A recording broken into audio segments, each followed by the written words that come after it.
అందరికీ నమస్కారం. ఈ వీడియో ఏం చేయబోతుంటే అందరికీ ఉగాది శుభాకాంక్షలు. Happy Ugadi. Ugadi special mini tiffin செய்ய போகிறேன். எப்படி செய்யறதுன்னு பார்க்கலாம் வாங்க. பூரிக்கு மாவு பிசையணுங்க. கோதுமை மாவு எடுத்து வச்சுருக்கேன். இது பருப்பு சாம்பாருக்கு, பொங்கல், வடை, அப்புறம் நம்ம என்னென்ன செய்கிறோன்றது வீடியோவில் பார்க்கலாம் வாங்க. ஃபஸ்ட்டு வந்து நம்ம பருப்பு வேக வச்சுக்கலாம். ஒன்னொன்னா பார்க்கலாம் வாங்க. இப்போ வந்து சாம்பாருக்கு பருப்பு ஊற வச்சிருக்கேன். அது நம்ம வேக வச்சுக்கலாம். ஃபர்ஸ்ட் அடுப்பு பற்ற வச்சுட்டு பருப்புல கொஞ்சம் மஞ்சள் பொடி போட்டுக்கலாம். அப்புறம் வெங்காயம் தக்காளி போட்டுக்கலாம்.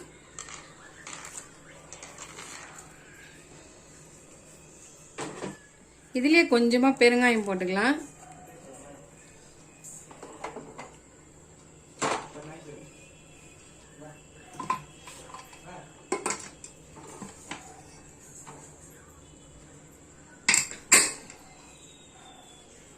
இதுல சாம்பாருக்கு பருப்பு போட்டு வச்சிருக்கிறோம். அது வேகட்டும். நம்ம இதுக்குள்ள பொங்கலுக்கு ரெடி பண்ணிக்கலாம். இந்த குக்கர்ல சும்மா ஒரு 100 கிராம் அரிசி தாங்க. 100 மினி டிஃபன் இல்லையா, ஒரு 4-5 வெரைட்டிஸ் இருக்கும். அதனால கொஞ்சமா தான் செய்யறேன். ஒரு 100 இல்ல 120 கிராம் இருக்குங்க அரிசி. அதே போல 100 கிராம் வந்து அந்த சிறுபருப்பு போட்டிருக்கேன். அது வந்து இந்த கப்புல இவ்வளவுதான் இருந்தது. இந்த அளவுக்கு தான் இருந்தது அரிசி. அதனால அதே அளவுக்கு ஒரு 4 வாட்டி ஊத்திக்கலாம் தண்ணி.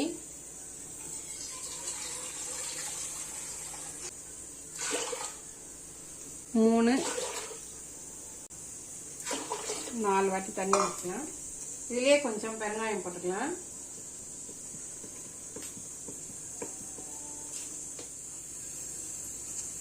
உப்பு போட்டுக்கலாங்க. இன்னைக்கு சொல்லவும் போடணும், இதுலயும் போடணும். அப்பதான் நம்மளுக்கு அந்த ஃபிளேவர் நல்லா இருக்கும். சும்மா ஒரு 10 மிளகு, ஒரு 1/4 ஸ்பூன் சீரகம், கொஞ்சோண்டு பச்சை மிளகாய் போட்டுக்கலாங்க. அப்புறம் கொஞ்சம் தட்டி வச்ச இஞ்சி, அப்புறம் 1 ஸ்பூன் நெய்.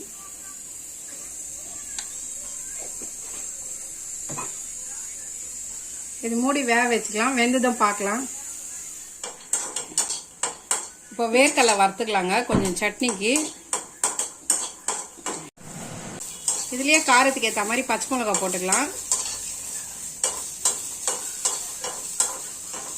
ஒரு கைப்பிடி தேங்காய், கொஞ்சம் ஒரு கைப்பிடி அளவுக்கு தேங்காய், அப்புறமா நம்ம இதை வறுத்து வச்சதெல்லாம் போட்டுக்கலாம். தேவையான அளவுக்கு உப்பு, கொஞ்சமா புளி போட்டு இதை அரைச்சிட்டு பார்க்கலாம். சட்னி அரைச்சிட்டோங்க. சட்னி அரைச்சிட்டோம். இது நம்ம தாளிச்சிக்கலாம். ஒரு 2 ஸ்பூன் எண்ணெய் ஊற்றிருக்கேன். இப்போ கடுகு, உளுத்தம்பருப்பு, கருவேப்பிலை போட்டு நம்ம இது தாளிச்சிக்கலாம். சட்னி உளுத்தம்பருப்பு, கடுகு, உளுத்தம்பருப்பு,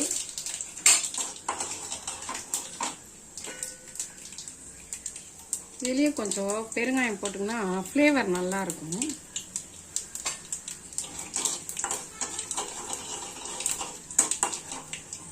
அப்புறம் கொஞ்சம் கருவேப்பிலை.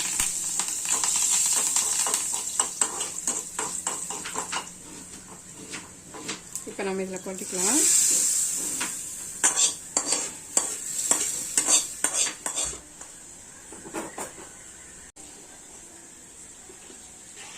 சூப்பரான ஒரு ஒயிட் சட்னி ரெடி.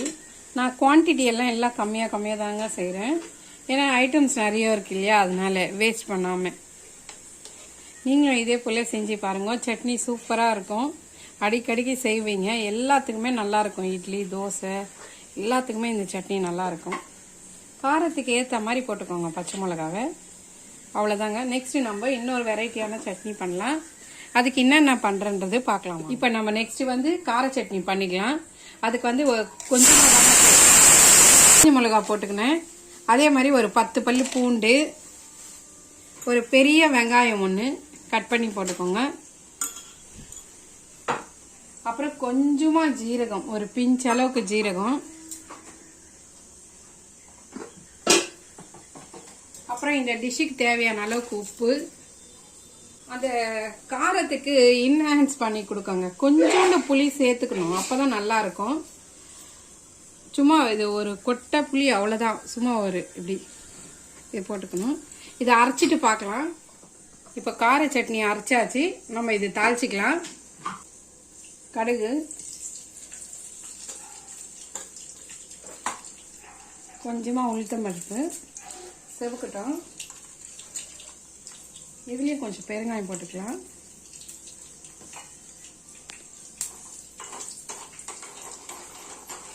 கொஞ்சம் கறிவேப்பிலை போட்டுக்கலாம். இப்போ இந்த சட்னி வந்து நம்ம இதுலேயே போட்டுருந்தாங்க, அப்போ தான் அதோடைய ஃப்ளேவரே நல்லா வரும். நீங்களும் சட்னி தாளிச்சிங்கன்னா இந்த கார சட்னி மட்டும் இதை போல் பண்ணி பாருங்க. இது டேஸ்ட் வைஸ் சூப்பராக இருக்கும்.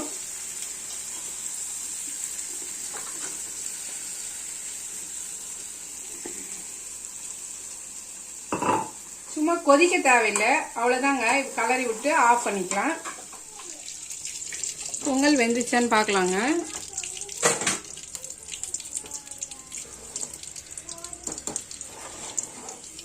நல்லா வெந்துச்சு. இந்த பக்கம் எண்ணெய் ஊற்றிருக்கிறேன்.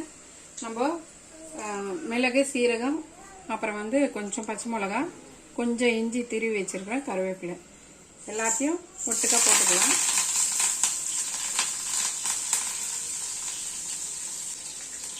ஒரு 10-15 பல்லு முந்திரி போட்டுக்கலாம்.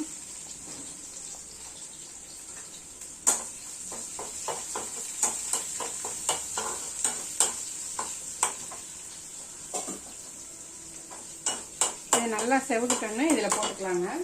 அப்படியே கொஞ்சமாக இதில் பெருங்காயம் போட்டுக்கலாம். பெருங்காயம் ஃப்ளேவர் பொங்கலுக்கு சூப்பராக இருக்குங்க. பெருங்காயம் போட்டால் தான் வேக வைக்க சொல்லவும் போடணும், தாளிக்கு சொல்லவும் கொஞ்சம் போட்டுக்கணும். கொஞ்சம் செவக்கட்டும்.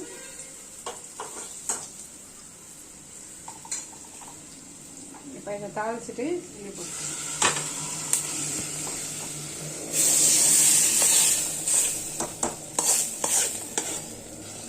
அவ்வளோதாங்க, சூப்பரான ஒரு பொங்கல் ரெடி. இப்போ நெய் போட்டுக்கலாங்க. ஒரு 2 ஸ்பூனுக்கு நெய் போட்டுக்கிறேன். இதை போட்டுட்டு நல்லா கலந்து விட்டுடலாம்.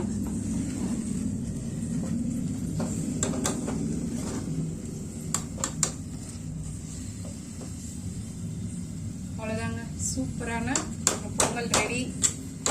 பூரிக்கு உருளைக்கிழங்கு செய்ய போகிறாங்க. இதை 3 உருளைக்கிழங்கு நல்லா மசிச்சு வச்சுருக்கேன். இப்போ எண்ணெய் காஞ்சிருச்சு, நம்ம தாளிச்சிக்கலாம். பூரிக்கு தாளிச்சிக்கலாம். பூரி மசாலா, கடுகு, உளுத்தம்பருப்பு, கடலைப்பருப்பு,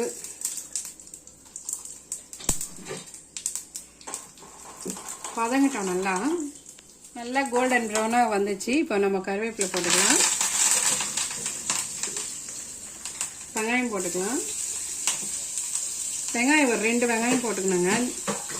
வெங்காயம் நிறைய இருந்தால் நல்லாயிருக்கும். நீட்டு வாக்கில் கட் பண்ணி போட்டுக்கோங்க.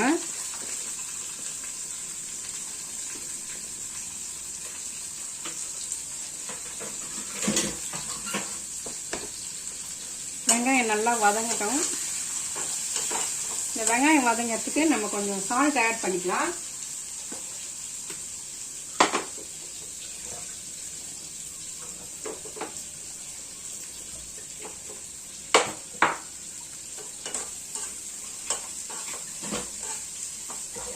இது ஒரு 50 to 60% வதக்கினாலே போதுங்க, ரொம்ப டீப்பாக வதக்கணும்னு இல்லை. இப்போ நம்ம இதில் கொஞ்சமாக இஞ்சி போட்டுக்கலாம். கொஞ்சமாக இஞ்சி துருவி வச்சுருக்கேன். அதே போல் கொஞ்சமாக பூண்டு,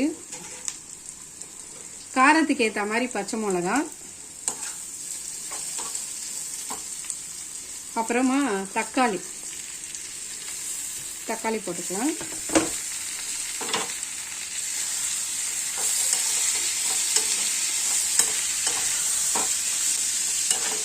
கொஞ்சம் வதங்கிட்டாங்க. இது அதுக்குள்ளே நம்ம இந்த சைடு பார்க்கலாம் வாங்க. நான் பருப்பு நல்லா கடைஞ்சிட்டேன். இப்போ இதில் சும்மா இதை சாம்பாருக்கு வந்து இவ்வளோ தாங்க புளி போடணும். சும்மா ஒரு கொட்டை புளி தான், அப்படி கரைச்சி ஊற்றிக்கலாம். இதுலேயே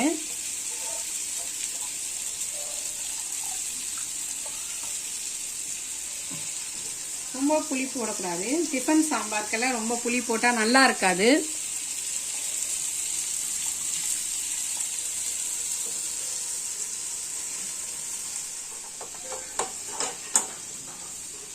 நல்லா வதங்கிடுச்சு. இப்போ நம்ம இதுக்கு கொஞ்சமாக மஞ்சள் தூள் போட்டுக்கலாம். பச்சை மிளகா போட்டிருக்கிறேன். இப்போ வர பச்சை மிளகாலாம் அவ்வளோ காரம் இல்லைங்க, அதனால வெறும் மிளகாய் தூள் சும்மா ஒரு கொஞ்சம் ஒரு 2 பிஞ்ச் போட்டிருக்கேன். அப்புறம் நம்ம வேக வச்சு மசிச்சு வச்சுக்கிற உருளைக்கிழங்கு போட்டுக்கலாம்.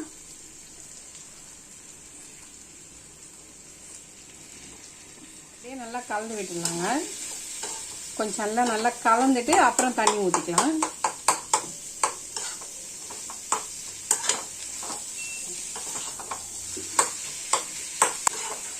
நீங்கள் ஸ்டார்டிங்லேருந்தே பார்த்துருப்பீங்க, இந்த ஒரு கடாயிலேயே தான் எல்லாமே செஞ்சேன். நான் வேர்க்கடலை வறுத்தேன் சட்னிக்கு, அப்புறம் 2 சட்னியும் இதுலேயே தாளித்தேன். அதுக்கப்புறம் வந்து பொங்கல் தாளித்தேன். இப்போ வந்து உருளைக்கிழங்கு செய்கிறேன். அடுத்தது இந்த உருளைக்கிழங்கு எடுத்துகிட்டு இப்போ இதில் சாம்பார் தாளித்து ஊற்றிட போகிறேன். நீங்கள் ரொம்ப சாமானும் சேர்த்துக்காம ஈஸியாகவும் இருக்கும். இந்த மாதிரி ஒன்று அடுத்தது பிளான் பண்ணி வச்சுட்டு செஞ்சீங்கன்னா வேலையும் ஈஸியாக ஆகிடும், சாமானும் நிறைய சேராது. இப்போ இதில் நம்ம தண்ணி ஊற்றிக்கலாம். இது முழுகிற அளவுக்கு ஊற்றிக்கினா போதுங்க, ரொம்ப தேவையில்லை. தண்ணியாக இருந்தாலும் நல்லா இருக்காது.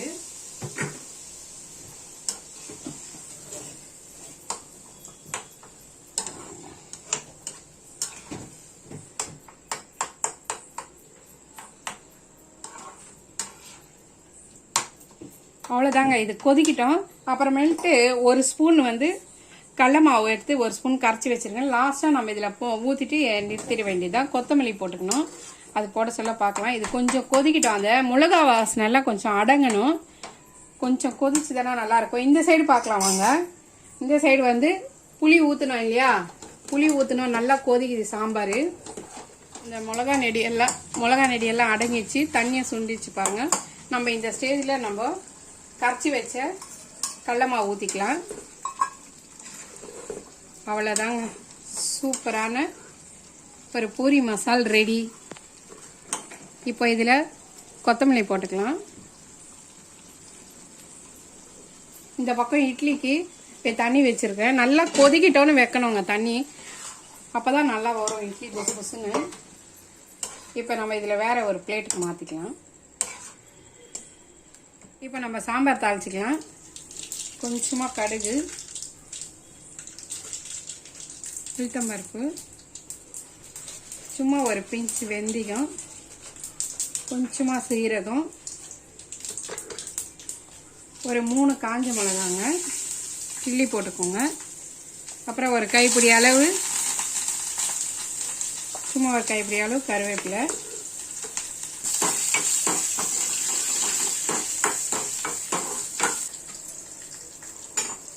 இப்போ இந்த சாம்பாரில் ஊற்றிக்கலாம். இது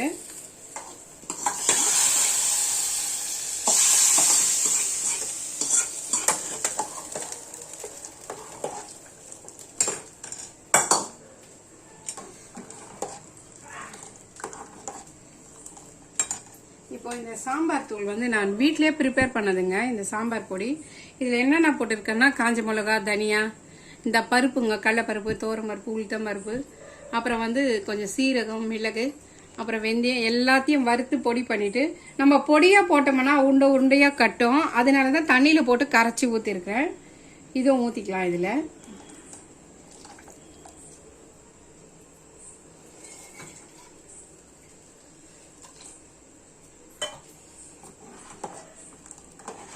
இது ஒரு கொதி வந்தது நம்ம கொத்தமல்லி கட் பண்ணி போட்டுக்கலாங்க. இப்போ நம்ம கொத்தமல்லி போட்டுக்கலாம். இதுக்கு கொத்தமல்லி நிறைய போடணும், அப்போதான் இதோடைய நல்லா இருக்கும் ஃப்ளேவரு. இப்போ நம்ம கேசரி பண்ணிக்கலாங்க. நெக்ஸ்ட்டு இப்போ நம்ம கேசரி செஞ்சுக்கலாங்க. பாத்திரம் அடுப்பில் வச்சுருக்கேன். இப்போ ஒரு 2 ஸ்பூன் போட்டுக்கிறேன். 2 ஸ்பூன் போட்டுக்கலாம். இதுலேயே முந்திரி போட்டுக்கலாம்.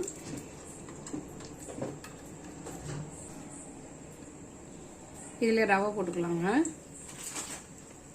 நான் இதில் 1/2 கிளாஸ் தான் எடுத்துருக்கிறேன்.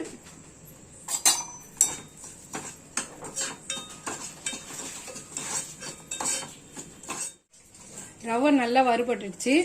இப்போ நம்ம தண்ணி காய வச்சிருக்கிறோம். 1க்கு 3 தண்ணி.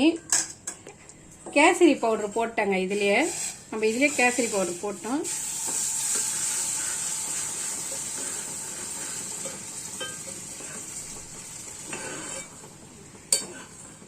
இது நல்லா கட்டி ஆகுதும் நம்ம சக்கரை போட்டுக்கலாம். எதில் நம்ம ரவை எடுத்தோமோ அதுலேயே அவ்வளோவே சக்கரை போட்டால் போதும். இல்லை காரம் ஸ்வீட் இன்னும் அதிகமாக வேணும்னா நீங்கள் 3/4 கிளாஸ் கூட போட்டுக்கலாம். நான் 1/2 கிளாஸ் தாங்க, 1/2 கிளாஸ் ரவைக்கு 1/2 கிளாஸ் சக்கரை தாங்க போட போகிறேன். இப்போ கட்டி ஆயிடுச்சு, நம்ம சக்கரை போட்டுக்கலாம்.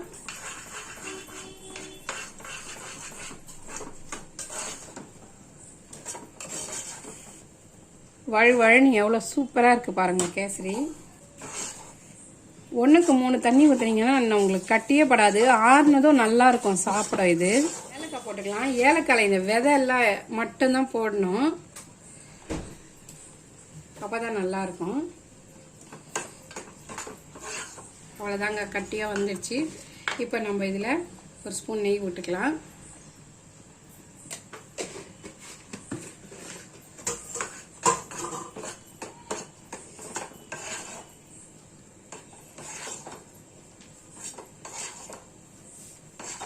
அவ்வளோதாங்க, சூப்பரான வழுவழுன்னு ஒரு கேசரி ரெடி. ஸ்வீட்டோட சாப்பிட்லாம்.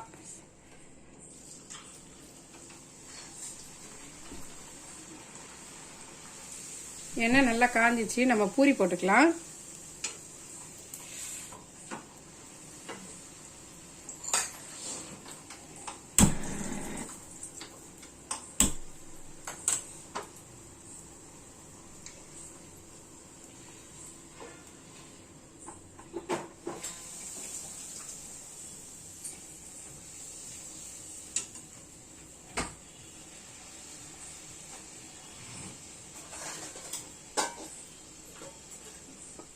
இப்போ வடை மாவு ருப்பிட்டாங்க. இதில் என்னென்ன போட்டிருக்க பாருங்கள். பெருங்காயம், கொஞ்சம் மிளகு, சீரகம், பச்சை மிளகா, இஞ்சி, கறிவேப்பிலை, கொத்தமல்லி, அப்புறம் கொஞ்சமாக சோடா மாவு. அது போட்டால் தான், இல்லைன்னா கெட்டியாக இருக்கும் வடை. கொஞ்சமாக சோடா மாவு போட்டுக்கலாம். இதை நல்லா கலந்து விட்டுட்டு இப்போ வடை போட்டுக்கலாங்க.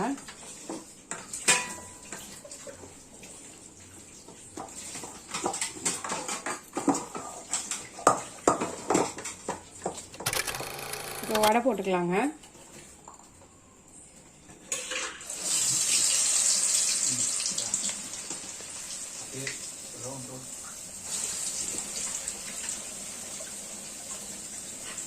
அந்த பக்கம் தோசைக்கல் காஞ்சிச்சு. இப்போ நம்ம கீ ரோஸ்ட் மசால் தோசை போட்டுக்கலாம்.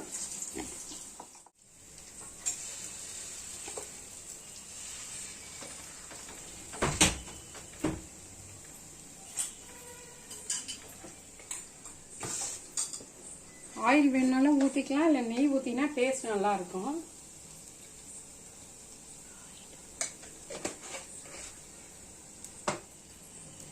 இது வந்து தோசை ஊற்றிட்டு நம்ம மூடி வச்சு வேக வைக்கணுங்க, திருப்பக்கூடாது. அப்போதான் ஒரு பக்கம் மட்டும் வெந்தால் நல்லா கிறிஸ்பாக வரும் தோசை.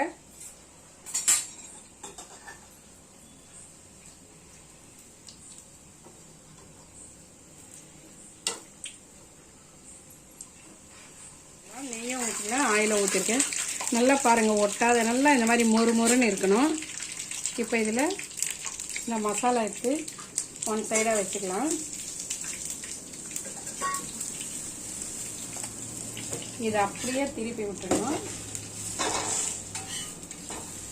இது லாஸ்ட்டில் கொஞ்சமாக மேலே இருக்க அப்படியே நெய் விட்டிங்கன்னா சூப்பராக இருக்கும். இதே போல் இன்னும் 2 దోశ சுடுறேன். హ్యాపీ ఉగాది. రండి అందరూ భోజనం చేస్తాం, టిఫిన్ చేస్తాం రండి. మీరు ఈ మాదిరిగా చేసి ఎంజాయ్ చేయండి ఈ ఉగాదిని. అందరికీ ఉగాది శుభాకాంక్షలు. హ్యాపీ ఉగాది.